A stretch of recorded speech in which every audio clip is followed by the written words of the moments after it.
Alright everyone, welcome back. So the prospect pool overviews continue on today with the New York Islanders. And yes, again, we're going in a completely random order. This is why the Islanders were first. Utah was the previous video. Yes, this is a video that besides Islanders fans, other viewers might be bored of it, except for the first, maybe 2 or 3 minutes of the video. Yeah, the Islanders prospect pool is very shallow. I don't know if it's the worst in the league, but it's definitely in the bottom 5. It's a matter of just, the team's been so consistently a playoff team for so long and moving out first-round picks to get other key right-now players and not the future assets. It kind of limits a little bit of exactly, the big-name prospects. There are still some guys who are solid, and I'm going to be talking about a few newer players here today. But regardless, a lot of this is just updating the guys that we talked about last year and seeing how a full 23-24 season treated them, and if they're closer or further away from the NHL. So we do have a guy that graduated. It was Samuel Bolduc. He played 36 games this past year for the Islanders in the regular season, so he did get some time with the Islanders, which doesn't classify him as a prospect anymore.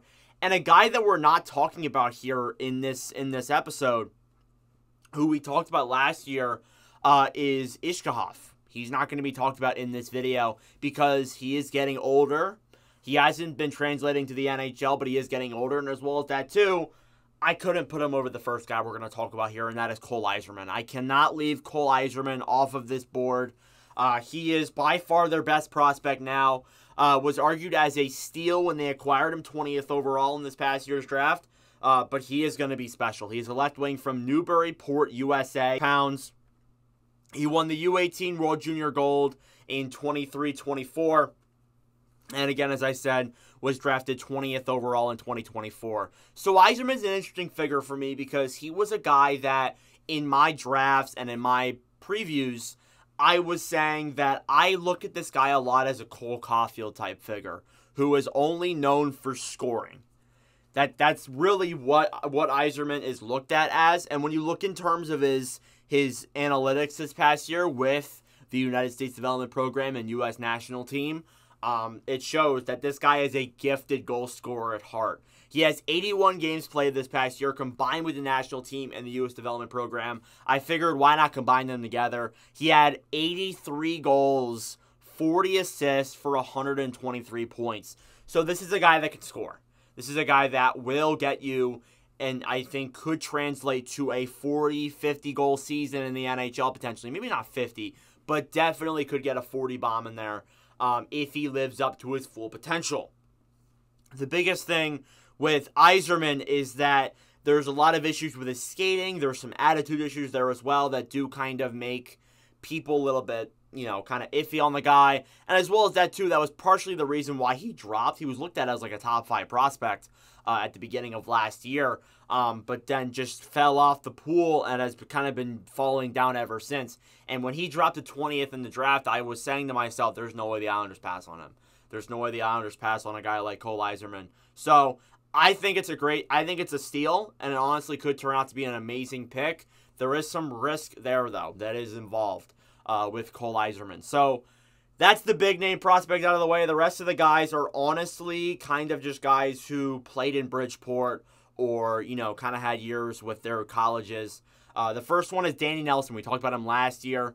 He's a center from Maple Grove, USA. He's 6'3", 212 pounds. He won the U20 World Junior Gold in 23-24. He was drafted 49th overall in 2023. And in this past year, playing 30 games with Notre Dame, had 9 goals, 14 assists for 23 points. So the potential with Nelson is, I guess, still there. He's probably expected to make the jump to the pros, meaning Bridgeport, in this coming season. But it's just a matter of, I'm not 100% sure if he's a guy who could be a full-blown NHLer. Could he get up and, play some games for the NHL? Yes, but I'm not 100% sure if a guy like Nelson will be your, a player who will be an NHL impact guy. And again, that's what the majority of these guys are. They aren't going to be necessarily NHL impact players. Could they fit in like a fourth-line role? Possibly. but Nelson, at least as of right now, is looking to go over to Bridgeport and probably play a full season there, hopefully. And Bridgeport was not that good this year, so hopefully he will help them improve for sure.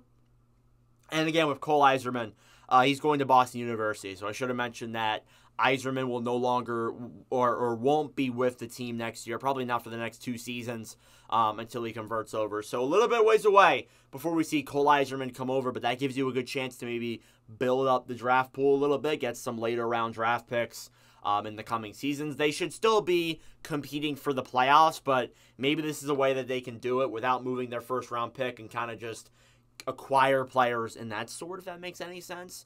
But we'll see what happens there with Danny Nelson. But he's expected to come over to Bridgeport. The other forward prospect that we'll talk about here is William Dufour, who we talked about in the last video as well, last season. He's a right wing from Quebec, Canada, 6'2", 216 pounds. He won the Memorial Cup in 21-22. He was drafted 152nd overall in 2020. So this is a guy that can still come over to the NHL. He can. I think that there's a good chance that we will see him play in some games this coming year for the Islanders. This past year with Bridgeport, he had 55 games played, 15 goals, 10 assists for 25 points. I think that he had a solid year for a not-so-great Bridgeport Islanders team, and I think that that shows that he could get some time in the NHL this coming season. Again, I'm not sure if that's going to be like an extended amount of time. It could be like a game or two, but I think Dufour could maybe play 1 or 2 games up in the NHL because, again, it's an 82-game season. You know, you get guys that come up every now and then that do test the lineup, and if he has a really good training camp, then who knows? He could make the team out of camp. So we'll see what happens there with Dufour, but not really expecting a lot out of him. Moving into the defenseman now, we got Cale Odelius. Sorry. He's defenseman from Nykvarn, Sweden. He's 6'1", 185 pounds. He won the U18 World Junior Gold in 21-22. Before Cole Iserman, he was rated as their best prospect, if I'm correct. It might have been Samuel Ledoux, but I believe it's Odelius who was ranked as their best prospect. This past year, though, was a really bad year for his development. He only played 10 games with Djurgårdens in the Allsvenskan League, and that was not so good. He had an injury year, and it just really affected him. He had 4 assists. So hopefully next year he will be able to play a full season, not face any of those injuries. I am not 100% sure if he's coming over to Bridgeport. I don't believe he is. I believe he is staying with Djurgårdens for another season. He still has good potential, but again, this year is a concerning year, obviously. And it sucks, too, because it's something that you really can't control. Like, if he just has a down year, then he has a down year, but he was injured for most of it. So it's kind of really hard to tell where the direction is for this player. But hopefully Odelius will, make the jump over to the NHL eventually. But still is one of the guys developing in their pipeline.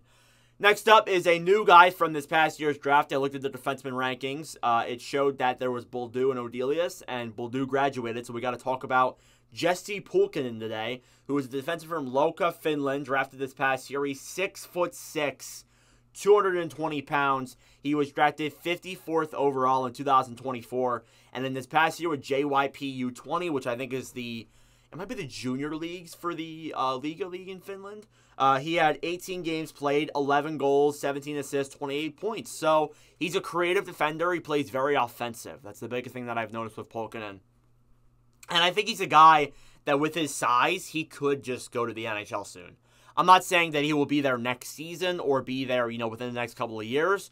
But Pulkkinen, I think, is a solid and I think has great size to him and is a good offensive defenseman that could see some time in the NHL maybe. But as of right now, he's probably going to play a few seasons in the Liga, in the Finnish leagues out there, and we'll see where he develops with his growth, and we'll see if we see him in the NHL soon.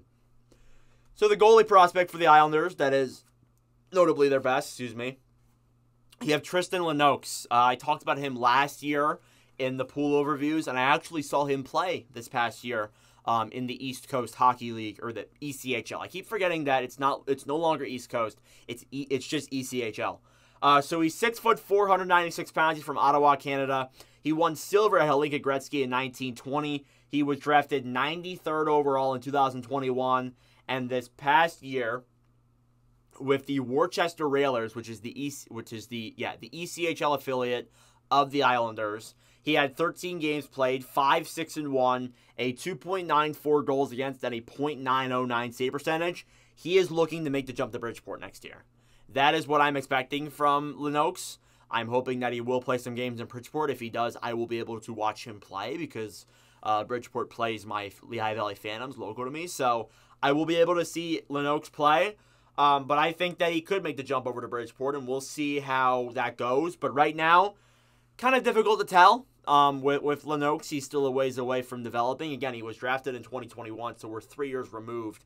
And he still has not played any seasons in the AHL or NHL. So we'll see what happens there with Lennox. But hopefully he will be able to make the jump soon. Again, with goalies, it's kind of hard to tell. So other prospects that are in the pool go as follows. You got Ruslan Ishkahov, as I said. We didn't talk about him. He's much older than some of the other prospects. I don't believe he's played. Kamil Benarek is another guy that I think is notable. E2 Lucas, another guy drafted in this past year's draft. And then Matthew Maggio was a guy that I didn't talk about too much over the years. But I think he's a very underrated prospect who should get some recognition for sure. But that is your prospect pool overview for the New York Islanders. Again, it's a very dry pool outside of Cole Yzerman, but it's definitely better than it was last year for sure. So let me know your thoughts in the comment section down below. Thank you all for watching. If you enjoy, make sure to subscribe down below. I really appreciate it. We will keep these going. I think next time is the Seattle Kraken, I believe, or the Nashville Predators. It's one of those two teams. Yes, the Kraken. So we do have some exciting pools to come. But regardless, thank you all for watching, and I'll see you guys in the next video. Adios.